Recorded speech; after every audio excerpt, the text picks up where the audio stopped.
여러분 진짜 종부세가 미쳤다.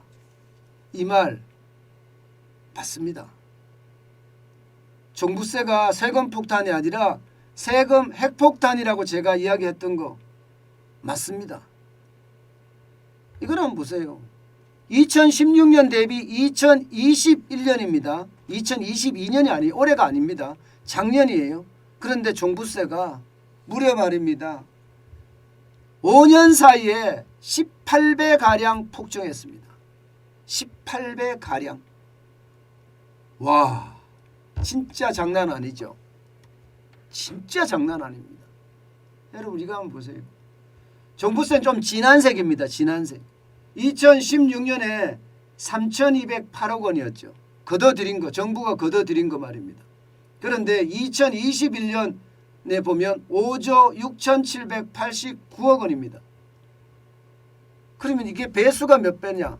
이게 바로 거의 18배가량 되는 거예요. 18배가량. 미쳤죠. 이거는 안 미쳤다고 이야기할 수가 있습니까, 여러분?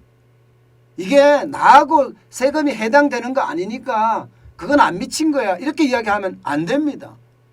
언제든지 나에게도 영향을 미칠 수 있는 거기 때문에요.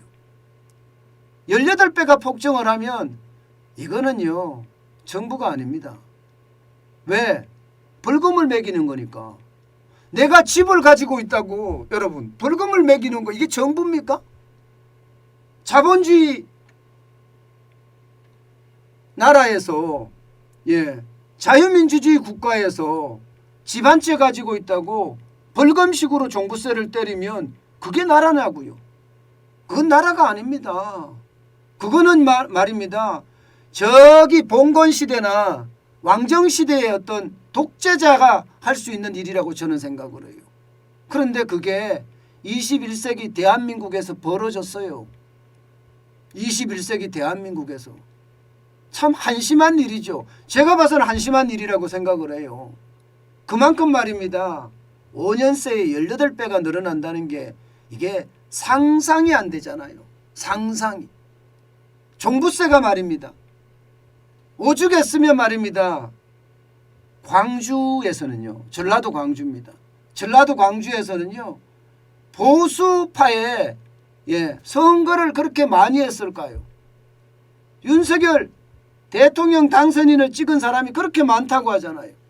오죽했으면 전라도 광주에서. 당연한 것 같아요. 제가 봐서는. 왜 당연하느냐. 여러분 전라도 광주는요. 보유세가 전국에 1등으로 늘었는데 61배 늘었어요. 61배. 참. 2016년에 보유세가 20억 냈거든요. 2021년에는요. 1221억 원 냈습니다. 1221억 원. 61배입니다. 그러니 전라도 광주에 있는 많은 분들이 말입니다. 이게 말이 되나? 사람이 살게 해줘야지. 보유세, 종합부동산세, 종부세를 61배까지 매기는 게 말이 되냐? 이렇게 이야기할 정도입니다. 이렇게. 그러니 난리 났죠. 난리 났죠. 그런데 여러분 더 웃기는 것은요. 이 종부세, 종합부동산세만 늘어난 게 아니에요. 재산세도 엄청나게 늘어났습니다. 재산세도. 2016년까지만 하더라도 재산세가 3조 6,183억 원이었습니다.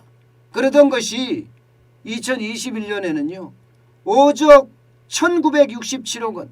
무려 5년 동안 재산세가 44% 늘어났습니다. 여러분 재산세는요. 재산이 있는 사람은 다 냅니다. 재산세 있는 사람. 이거는 깎아주고 이런 게 없어요. 그냥 무조건 내요. 재산세는. 그러면 전 국민이 지금 재산세 폭탄을 맞았다는 거잖아요. 재산세 폭탄을 맞은 거죠. 44%가 거의 올랐으니까 말입니다. 여러분 문재인 대통령 후보 시절에 선거운동하고 다닐 때 뭐라고 했습니까? 정세 없다고 했어요. 개뿔을 정세가 없습니까? 정세도 이런 정세가 없죠. 재산세가 이렇게 높이 오른 건 왜요? 왜 그럴까요? 공시가격을 올렸잖아요. 공시가격을 작년에만 하더라도 서울 아파트 공시가격 19% 올렸는데 올해는 22% 올린대요. 그럼 재산세는 또 늘어나겠죠. 그야말로 여러분 장난 아닙니다. 장난. 그러니까 이게 재산세도 폭등했단 말이 이게 맞는 말입니다. 근데 더 웃긴 거는요. 재산세하고 종합부동산세를 합친 거 이게 이제 보유세입니다. 내가 보유했다고 해서 보유했으니까 세금을 내라 해서 보유세라고 이야기를 하는데 보유세 늘어난 거 보세요. 2016년에 3조 9,392억 원이었어요.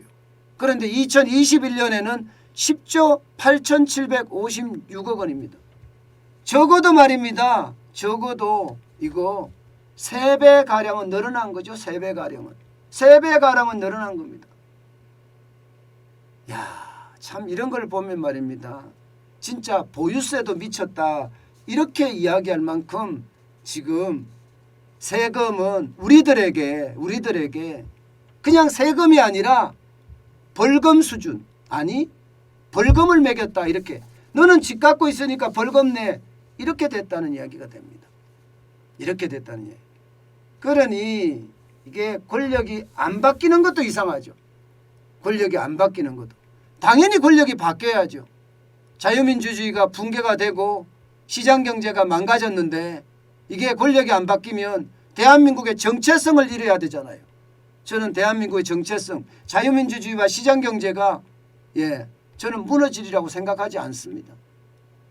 앞으로도 자유민주주의와 시장경제는 더 활성화돼야 되고요. 그 와중에 이게 빈부격차가 일어나는 것은 이제 정부의 몫입니다. 정부가 어떻게 세금을 걷어서 이 빈부격차를 줄여갈 것인가 이 고민을 해야 되지. 징벌적으로 과세를 해서 빈부격차를 줄여가는 거. 있는 사람 거를 뺏어갖고 없는 사람한테 나눠주겠다는 이런 공산주의식 발상 앞으로 더 이상 대한민국에서 안 나왔으면 좋겠어요.